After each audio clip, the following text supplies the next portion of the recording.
Sir, ito yung TDW. Test fire natin. Bali, ito muna ginamit kong baterya para ma-test fire natin yung unit. Then yung magazine niya nakakasalpak is dikamot siya.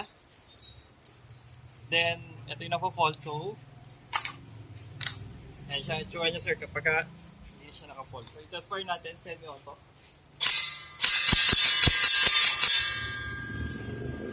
Full auto natin.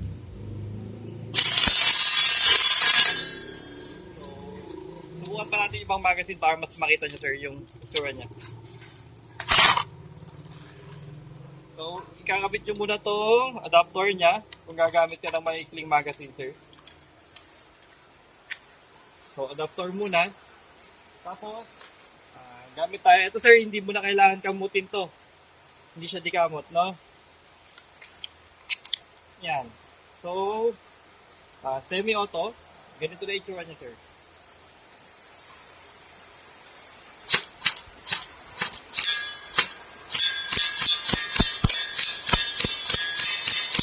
Full auto natin. Medyo bumabagyo dito sa amin sir.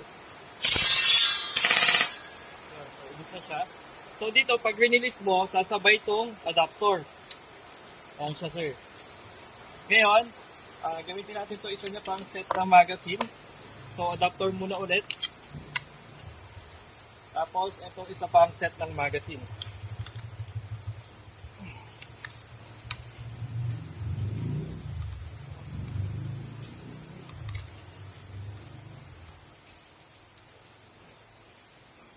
So, ito medyo mahihip siya. Yan. So, i-test fire natin siya full auto. Semi-auto. Yan. So,